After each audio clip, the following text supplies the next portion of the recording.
place? Jonas. Oh wow, thank you. It's your treat.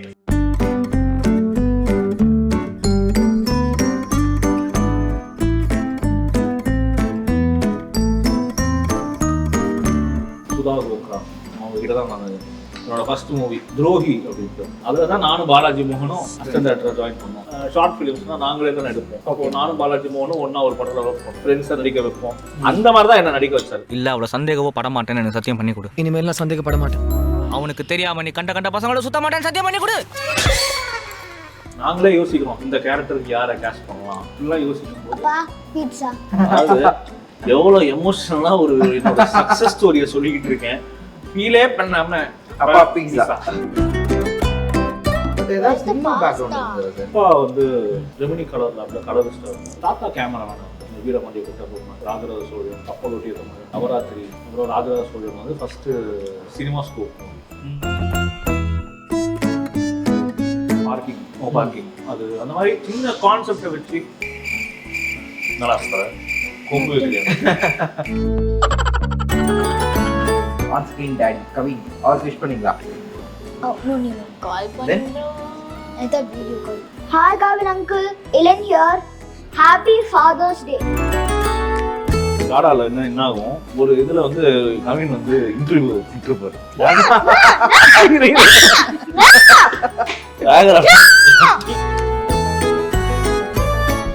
உங்களுக்கு நான் ஒரு சீக்ரெட் சொல்ல போறேன். இயலுக்கு வந்து ஷூட்டிங் டேட்ஸ் வந்து கிளாஷ் ஆகுது. செலக்குட்டி வந்து இயல் மாதிரி விக் வச்சு இயலுக்கு டூப்பா நடிச்சான்.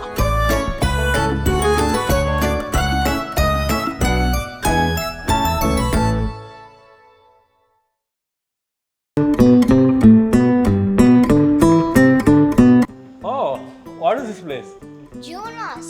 Oh wow, thank you. It's your treat.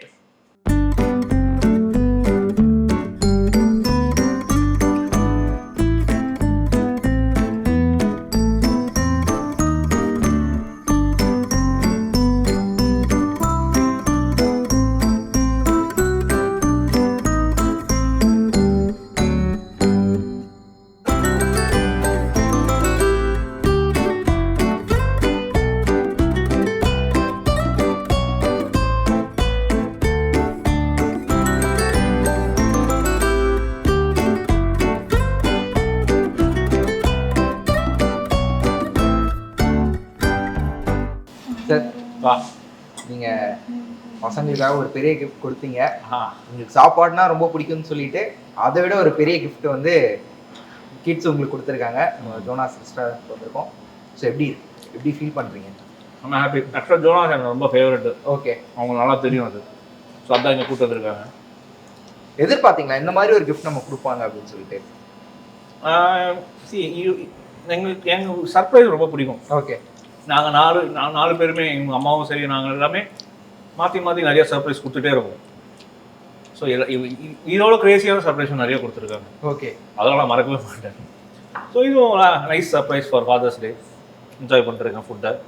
நீங்களும் சாப்பிடுங்க. Okay sir. நான் சார் கேட்க நிறைய கொஷின்ஸ் இருக்குது. பட் எங்கேருந்து நான் ஸ்டார்ட் பண்ணணும்னு நினச்சேன்னா, உங்களுடைய முதல் படம் ஷார்ட் ஃபிலிம் விட்டுருங்க. முதல் படம் பாலாஜி மோகன் அவங்க கூட நீங்கள் வந்து காதல் போகிறது எப்படி? ஸோ அதுலேருந்தே உங்களோட ஆக்டிங் வந்து தனியாக தெரியும். இப்போ ஒரு டெபியூட் ஆக்டர் அப்படின்னா புது பையன்ப்பா அப்படின்னு சொல்லுவோம்ல, அந்த மாதிரி இல்லவே இல்லை. ஸோ எனக்கு அங்கேருந்தா ஒரு டவுட், உங்களுக்கு என்ன சினிமா பேக் ட்ராப் இருந்தது? இல்லை கூத்து பற்றை ஆர்டிஸ்டா? ஸோ இல்லை நாடகம்லாம் பண்ணிட்டு வந்தார்? அந்த மாதிரி நிறைய கேள்வி இருந்தது. ஸோ எனக்கு வந்து ஆக்சுவலாக எங்கள் அம்மாவுக்கு ஆக்டிங் தான் ரொம்ப பிடிக்கும். She wanted to become an actress. But அவங்க வீட்டில் ஃபேமிலியில் ஒத்துக்கலை. So she couldn't do. சின்ன வயசுலேருந்தே இந்த ஃபேன்சி ட்ரெஸ் காம்படிஷனாக இருக்கட்டும், ஸ்டேஜ் ட்ராமாவாக இருக்கட்டும், இந்த மாதிரி நிறைய அலோவ் பண்ணுவாங்க. இன்ஃபேக்ட் எங்கள் அம்மாவே வந்து எனக்கு மேக்கப்லாம் போட்டு விட்டு இந்த புலி வேஷம், பாரதி வேஷம், வாவு சிதம்பரனாரோட ரோல்லாம் பண்ணேன். ஓகே, அதெல்லாம் வந்து எப்படின்னா எங்கள் அம்மா வந்து டயலாக் அவங்க தான் எழுதி கொடுப்பாங்க. நான் சொல்கிறது வந்து நான் ஒரு 6th ஸ்டாண்டர்ட் படிக்கும்போதோ இல்லை 5th ஸ்டாண்டர்ட் படிக்கும்போதோ, ஸோ அந்த டயலாக்லாம் இனி வரைக்கும் எனக்கு ஞாபகம் இருக்கும். ஸோ அவங்க வந்து அந்த மாதிரி ஒரு லேடி. அவங்களுக்கு வந்து நான் ஆக்டர் ஆகிறது ரொம்ப ஆசை. அதுக்கப்புறம் டைரக்ஷன் டிபார்ட்மெண்ட்டில் சேர்ந்தது ஷார்ட் ஃபிலிம்ஸ்னால் நாங்களே தான் எடுப்போம். அப்போ நானும் பாலாஜி மோகனும் ஒன்றா ஒரு படத்தில் ஒர்க் பண்ணோம். அப்போ வந்து அவங்க ஒரு டெலிவிஷனுக்கு ஷார்ட் ஃபிலிம் காம்படிஷனுக்கு பண்ணிட்டு இருந்தாங்க. ஷார்ட் ஃபிலிம்ஸ்லாம் எப்படி பண்ணுவாங்க, யூஸ்வலாக நம்மளுக்குள்ளேயே நம்ம நடிப்போம், கரெக்ட், ஃப்ரெண்ட்ஸை நடிக்க வைப்போம். அந்த மாதிரி தான் என்ன நடிக்க வச்சாரு பாலாஜி மோகன். ஓகே, சரி ஒரு இது பண்ணுறா அப்படின்னு. சரி ஓகே, என்ன கேரக்டர்னா உனக்கு கரெக்டாக இருக்கிற கேரக்டர், நீ எப்படியோ அதுதான் அந்த கேரக்டருங்கிற மாதிரி அவங்க வந்து ரைட் பண்ணாங்க. சரி ஓகே அப்படின்ட்டு நான் ஷார்ட் ஃபிலிம் பண்ணும்போது எப்படி எல்லாமே ஃப்ரெண்ட்ஸு. ஸோ அதெல்லாம் ஒரு ஃபியர் இல்லாமல் தைரியமாக பண்ணிட்டேன். இப்போ அந்த படம் மூவியாக பண்ணும்போது அதில் நான் டைரக்ஷன் டிபார்ட்மெண்ட்டில் வர இருக்கேன். நாங்களே யோசிக்கிறோம் இந்த கேரக்டருக்கு யாரை கேஸ்ட் பண்ணலாம் இப்படிலாம் யோசிக்கும் போது அதாவது எவ்வளோ எமோஷனலாக ஒரு என்னோட சக்ஸஸ் ஸ்டோரியை சொல்லிக்கிட்டு இருக்கேன், ஃபீலே பண்ணாமல் அப்பா பீஸா. ஸோ அது ஃபீச்சர் ஃபிலிமாக வரும்போது எல்லாருமே டிசைட் பண்ணி இந்த கேரக்டர் 2 கேரக்டர் எந்த விக்னேஷ் எங்கள் 2 பேர் கேரக்டர் நீங்களே பண்ணால் நல்லாயிருக்கும் அப்படின்னு டிசைட் பண்ணி அங்கே வந்து ஆரம்பிச்சது என்னோட ஆக்டிங் கரியர். ஓகே, அதுக்கு முன்னாடி நிறைய மூவிஸில் டைரக்ஷன் டிபார்ட்மெண்ட்டில் ஒர்க் பண்ணியிருந்தேன். பட் ஆஸ் அன் ஆக்டர் எனக்கு ஃபர்ஸ்ட் மூவி காதல் சொல்றது. ஓகே, ஆனால் நீங்கள் இந்த ஆக்டிங் ப்ராக்டிஸ் இல்லை கூத்துப்பற்ற எல்லாம் அந்த மாதிரிலாம் எதுவுமே போனது. தட் ரோல் வாஸ் வெரி, அதாவது என்னன்னா ரைட்டிங் தான், பாலாஜி மோகனோட ரைட்டிங். அந்த கேரக்டரை வந்து அவ்வளோ சூப்பராக எழுதியிருந்தாரு. ப்ளஸ் எனக்கு நல்ல ரொம்ப க்ளோஸாக பழக்கம் வேற. ஸோ அவருக்கு என்னோட இது தெரியும், அர்ஜுனுக்கு இவ்வளோதான் வரும், ஓகே இவ்வளோ வரும், இல்லை இவ்வளோ வராது, எது அவனோட பாசிட்டிவ் எது அவனோட நெகட்டிவ்னு நல்லா தெரிஞ்சதுனால அவருக்கு இந்த கேரக்டர் எழுதுறதுக்கு ரொம்ப ஈஸியாகிடுச்சுன்னு நினைக்கிறேன். ஸோ அதனால் என்னோட கேரக்டர் சூப்பராக ஒர்க் அவுட் ஆகிடுச்சு. மற்றபடி நான் ஆக்டிங்லாம் எதுவும் கற்றுக்கல. பட் ஏதாவது சினிமா பேக்ரவுண்ட் இருந்தது சார்? சினிமா பேக்ரவுண்ட்னா எங்கள் அப்பா வந்து ஜெமினி கலர் லேபில் கலரிஸ்டாக இருந்தார். கொஞ்சம் டிஐன்னு சொல்கிறாங்க. முன்னாடி வந்து ஃபிலிமில் ஃபுல்லாக கலரிஸ்டாக இருந்தார். அது வந்து ஒரு கலர் லேபில் தான் நடக்கும் கலரிங்லாம். அந்த கிரேடிங் ப்ராசஸில் கிரேடராக இருந்தார். தாத்தா கேமராமேனாக இருந்தார். ஸோ அது வந்து WR சுப்பராவன், வீரபாண்டிய கட்டபொம்மன், ராஜராஜ சோழன், கப்பலோட்டிய தமிழன், ஓகே, நவராத்திரி, அலிபாபா 47 தான் எங்கள் தாத்தா தான் கேமராமேன். அதாவது அலிபாபா 47 தான் ஃபஸ்ட்டு தேவா கலர் ஃபிலிம் தமிழில். அப்புறம் ராஜராஜ சோழன் வந்து first cinema scope movie. So இது மாதிரி எக்ஸ்பெரிமெண்டல் மூவிஸ்லாம் நிறையா. நவராத்திரியில் ஒரே ஃப்ரேமில் அவ்வளோ 9 சிவாஜி சாரியும் ஒரே ஃப்ரேமில் காமிச்சது. இப்போ சிஜியில் அதெல்லாம் ஈஸி. பட் அந்த காலத்தில் ஃபிலிமில் எப்படி பண்ணாங்க, இதில் பியூட்டி என்ன அப்படின்னா, முன்னாடி சிஜி வந்து ஆப்டிக்கல்னு ஒரு மிஷின் இருக்கும், அதில் பண்ணுவாங்க. பட் இவ்வளோ சிவாஜி சார் ஒரே ஃபிலிமில் காமிச்சது, that was a camera trick. It was not post production trick கிடையாது, கேமரா ட்ரிக். கேமரா ஷூட் பண்ணும் போதே அந்த ட்ரிக்கை வச்சு எடுப்பாங்க. ஸோ அந்த மாதிரி கதைகள்லாம் கேட்க தான் எனக்கு வந்து ஒரு ஃபிலிம் மேக்கர் ஆகணும்னு அவ்வளோ ஆசை. ஸோ ஃபிலிம் பேக்ரவுண்டு பார்த்தீங்கன்னா இதுதான் இது. ஸோ இவங்க பார்த்தீங்கன்னா என் தாத்தா அப்பா 4th generation of cinema sir. ஆனால் இப்போவும் அந்த ஒரு ஃப்ரேம் வந்து இப்போவும் லிமிட்டடாக தான் இருக்குது. நீங்கள் பார்த்துருப்பீங்க. ஆமாம், சிவாஜி சார் வந்து 9 வேலையும் அவரே செய்வார். அந்த நாதஸ்வரம், தவுள் வாசிக்கிறது எல்லாமே இருக்கும். அது வந்து இது திருவிளையாடல் நீங்கள் சொல்கிறது. பட் அதுலேயும் வந்து திருவிளையாடலில் கேமராமேன் வேற, பட் ட்ரிக் ஷாட்ஸ் மட்டும் எங்கள் தாத்தா ஹெல்ப் பண்ணாரு. ஓகே, ஆனால் you take why are you asking me this pasta? நாவலத்துல கிளைமேக்ஸில் பார்த்தீங்கன்னா ஓகே, அந்த எல்லா கேரக்டர் சிவாஜியும் ஒரே இதில் வருவாங்க. ஒருத்தர் இப்படிம்பாரு, அவர் இன்னொருத்தர் பார்த்துட்டா ஓகே அப்படிம்பாரு. அந்த டைமிங் ஆக்டர்ஸ்லாம் வந்து உண்மையிலே சொல்கிறேன், டேலண்ட் இருந்தால் மட்டும்தான் அந்த டைமிங் பிடிக்கும். இப்போது இதிலே பார்த்தீங்கன்னா நிறையா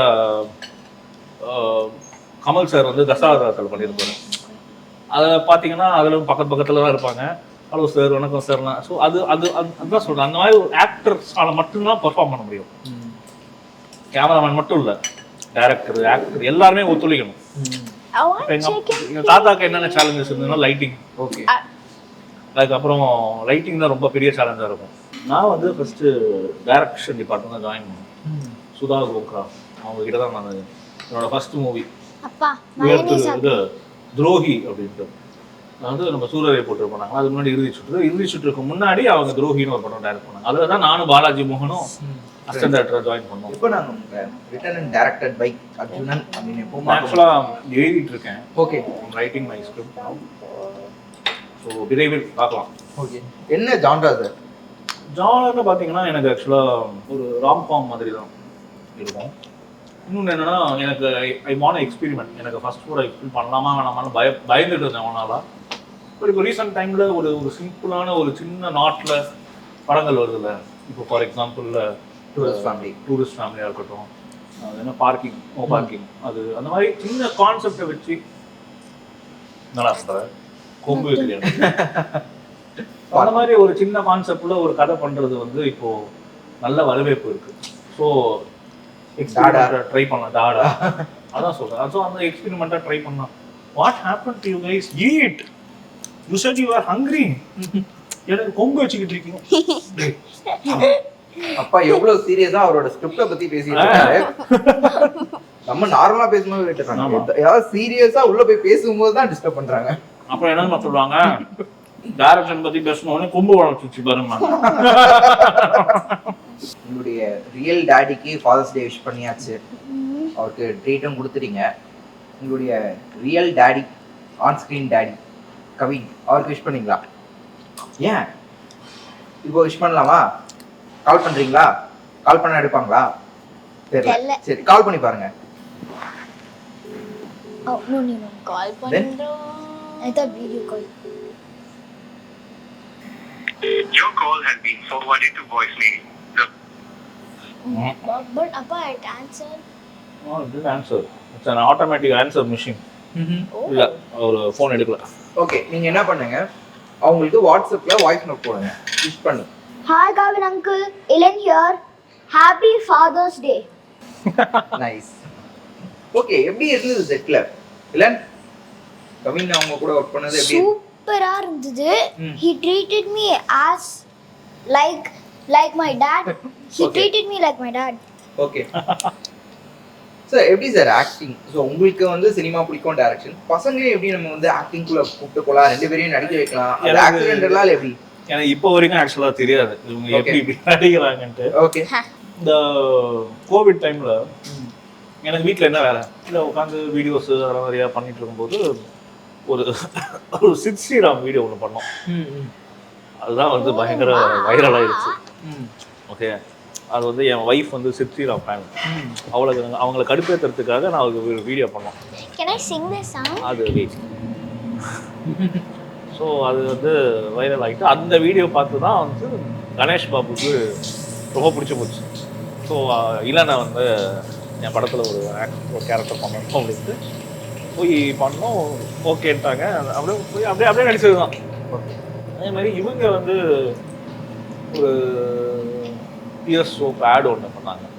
அந்த ஆடை பார்த்துட்டு தான் ஏஎல் விஜய் சார் வந்து மிஷன் படத்துக்கு கேட்டிருந்தாங்க. ஆடிஷன் பண்ணாங்க, ஸ்பாட்லே செலக்டடு. எனக்கு ஆடிஷன் பண்ணும்போது எனக்கு ஷாக்கு, எப்படி நடிக்கிறா. அதுக்கப்புறம் எனக்கு ரொம்ப நம்பிட்டேன். லைக் இன்னும் அவங்கள ஷீ கேன் பிரேக் இட் அப்படின்ட்டு பண்ணதான். இவனும் அப்படிதான் ரொம்ப ஆக்சுவலாக இவன் பேசிக்கிட்டே இருப்பான். ஆனால் அங்கே வந்து படத்தில் அமைதியாக நடிக்கிறான். நான் வந்து சொன்னேன், சார் இது ஆக்டிங் சார், இது ஆக்டிங், பேசிக்கிட்டே இருப்பான், ஸோ நம்பாதீங்கன்ட்டு. இல்லை எனக்கு படத்தில் அவன் அப்படிதான் வேணும், அமைதியா குட் பாயா இருக்கணும் அப்படின்ட்டு. நான் பார்த்த வரைக்கும் காலைல இருந்து அமைதியா குட் பாயா தான் இருக்காரு. But in real he's actually bad boy. You'll be like this. Hey Urushar, I have a right dialogue now. Okay. Who are you? Eren. இல்ல in real you are Bad boy. if you are bad I am your dad. நீங்க அப்புறம் விஷயம் எனக்கு என்ன, இவங்களோட first 2 படமும் இவங்களுக்கு வந்து நல்ல பேர் வாங்கி கொடுத்துச்சு. அந்த ஒரு ஹாப்பினஸ் எனக்கு இருக்கு எப்பவுமே. டாடா பார்க்கும்போது எப்படி இருந்ததுன்னு தெரிஞ்சுக்கலாமா? I cried. You cried. Yeah. Why? Climax. So எனக்கு வந்து டாடா பார்க்கும்போது அழுதிங்களா அப்படின்னு கேட்டிங்கன்னா, அந்த சீனை வந்து ரீல்ஸாக வரும்ல, அதை பார்த்தாலே நான் எழுதுவேன். நான் ரொம்ப இம்பேக்ட் பண்ண ஒரு படம் Tata. Not because is my son, maybe இருக்கலாம், பட் எனக்கு ரொம்ப இம்பேக்ட் பண்ண பர்சூட் ஆஃப் ஹாப்பினஸ்லாம் எனக்கு ஒரு இம்பேக்ட் கொடுத்துச்சுல்ல, அந்த ஒரு இம்பேக்ட் எனக்கு டாடா கொடுத்துச்சு. என்னன்னா இல்லைன்னா நான் பார்த்தேனா இல்லைன்னோட இது பார்த்துட்டு எனக்கு அந்த அழுகை வந்துச்சான்னு தெரியல. ஆனால் மற்ற அப்பாங்க நிறைய பேர் வந்து அழுதாங்க. கரெக்ட். ஸோ அதுதான் வந்து ஓகே, அப்போ நானும் ஒரு அப்பா இல்லைனோட அப்பா இல்லாமல் ஒரு ஆஸ் அ டேட் நான் அழுதுருக்கேங்கிறத நான் ஃபீல் பண்ணேன். ரொம்ப ரொம்ப ஹார்ட் ஹிட் பண்ணிடுச்சு டாடா. அதே மாதிரி ஒரு இதில் டாடாவில் என்ன ஆகும், ஒரு இதில் வந்து கவின் வந்து இன்டர்வியூ பண்ணிட்டுருப்பாரு. இன்டர்வியூவில் வீடியோ கால் பேசிட்டு இருப்பாரு. இவன் என்ன பண்ணுவான், ஜட்டியோட பேக்ரவுண்ட்ல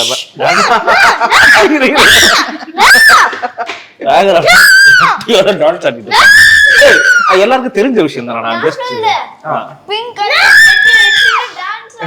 அப்போ வந்து அவங்க அம்மா ஷூட்டிங்க்கு போனாங்க, அவங்களுக்கு தெரியாது சீன் எடுக்க போறாங்க. இவன் ட்ரெஸ்ஸோட போனான் ஏரவன்ல இருந்து ஷூட்டிங் ஸ்பாட்டுக்கு. போனோடனே ட்ரெஸ் அவுத்துட்டாங்க. அதுக்கப்புறம் அவங்க அம்மா வந்து ஷூட்டிங் ஸ்பாட்டுக்கு என்னடா இப்படி நிக்கிற அப்படின்னா, ஷார்ட்ல அப்படிதான் இருக்கிறேன். ஐயோ தெரிஞ்சுதான் அவனுக்கு வேற சட்டி போட்டுருக்கான். அன்னைக்கா பார்த்து பிங்க் கலர் சட்டி போட்டுருக்கான். ஐயோ அவன் வந்து அங்க வந்து அடிச்ச கூத்து. என்ன டான்ஸ் ஆன அப்புறம் அந்த மாதிரி பண்ணிய பின்னாடி. ஐயோ அம்மா கூத்து. அதே மாதிரி இந்த இவனுக்கு வந்து டான்ஸ் ஆடணும். இந்த டாடால ஓப்பனிங் சாங்ல டான்ஸ் ஒரு சின்ன மூமெண்ட் தான். மாஸ்டர் வீட்டுக்கு வந்து இவனுக்கு சொல்லி தராங்க. ஓகே, இப்ப ஆடுவான் அந்த டான்ஸ். ஆடு. ஓகே, அதாவது வீட்டுக்கு வந்து இவனுக்கு டான்ஸ் மூமெண்ட்ஸ்லாம் சொல்லி கொடுத்து அங்க போய் ஷூட்டிங் ஸ்பாட்ல தப்பா லான்ச்சிங்ல ஆடிட்டு இருப்பான். யாருன்னா மணிகண்டன் தெரியும்ல, சாண்டி மாஸ்டர். ஆமா ஆமா ஆமா, அவருதான் மாஸ்டர். சாண்டி மாஸ்டர் தான், பட் மணிகண்டன் தான் வந்து ஸ்டெப்லாம் சொல்லி கொடுத்தாரு. மறந்துச்சா போச்சுப்பா. ஸோ அது வந்து செம்ம ஃபன்னா இருந்தது. அதே மாதிரி இன்னொன்று என்னன்னா, டாடா ரிலீஸ் ஆச்சு. டாடா தான் ஃபர்ஸ்ட் ரிலீஸ் ஆச்சு. ஸோ ஊர்ல இருக்கிற எல்லாருக்குமே வந்து இவனை தெரியுது. அதாவது எல்லாமே அவனோட குழந்தையா பாக்குறாங்க. அப்போ வந்து அம்மனி சைலண்டா இருப்பான்.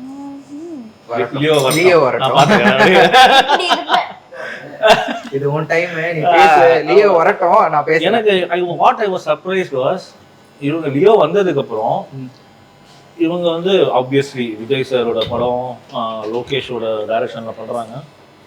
பட் ஸ்டில் இவன் இப்போ இயலுக்கு வந்து இப்போ லியோ குழந்தை, லியோ கிட், சிண்டுன்னு எந்த அளவு வரவேற்பு இருந்துச்சோ அந்த அளவு இன்னும் இல்லனுக்கும் இருக்கு. டாடா பாய்னு. உங்களுக்கு நான் ஒரு சீக்ரெட் சொல்ல போறேன். ஓகே, ஒரு தடவை வந்து இயலுக்கு வந்து ஷூட்டிங் டேட்ஸ் வந்து கிளாஷ் ஆகுது, லியோக்கும் மிஷனுக்கும். லியோல அங்க வந்து ஒரு ஷூட்டிங் காஷ்மீர்ல எக்ஸ்டெண்ட் ஆகுது. சேட் குட்டியே why no it's fun thing no. So அவங்களுக்கு டிலே ஆகுது, அவங்களால வர முடியல. இந்த மிஷன் படம் செட்டு போட்டு ஏமி ஜாக்சனு எல்லாருமே வந்து வர வச்சு ஷூட்டிங்லாம் பிளான் பண்ணியாச்சு. பட் அவங்களுக்கு அங்கே காஷ்மீரில் ஏதோ ஒரு ப்ராப்ளம் டிலே ஆகிடுச்சு. ஆனால் இது இயல் ரெண்டுத்துக்கும் இயல் வேணும், லியோக்கும் வேணும், லியோக்கும் வேணும். என்ன பண்ணுறது அப்படின்னு தெரியாமல் சரி ஓகே அங்கே எப்போ வருவாங்கன்னா இன்னும் ஒரு நாள் எக்ஸ்டெண்ட் ஆகும் சார். அந்த ஒரு நாள் என்ன பண்ணுறது இயல் இல்லாமல் அப்படின்ட்டு செலக்குட்டி வந்து இயல் மாதிரி விக்கு வச்சு இயலுக்கு டூப்பான் அடிச்சான். எங்க மிஷன் படத்துல. அதாவது என்னன்னா அந்த டைம்ல வந்து அந்த ஜடெல்லாம் போட்டு இது பண்ணும்போது அங்க இருக்கிற ஃபைட்டர்ஸ்லாம் வந்து ஏய் செம கியூட்டடா இப்பதாங்க நீ அழகா இருக்கேன்னு உடனே உனக்கு ஒரே எனக்கு வேணாம் ஆயிடுச்சு. அதுக்கப்புறம் ஆனா ஃபுல்லா நைட் ஷூட்டு ஃபுல்லா நடிச்சு கொடுத்துட்டு பேக்ரவுண்ட் பின்னாடி இருக்கிறது எல்லாமே பார்த்தேன் நிறைய அது வந்து இல்லைன்னு ஷாட் தான். அது விஷயம் யாருக்கும் தெரியாது, இன்னைக்கு தான் நான் சொல்றேன்.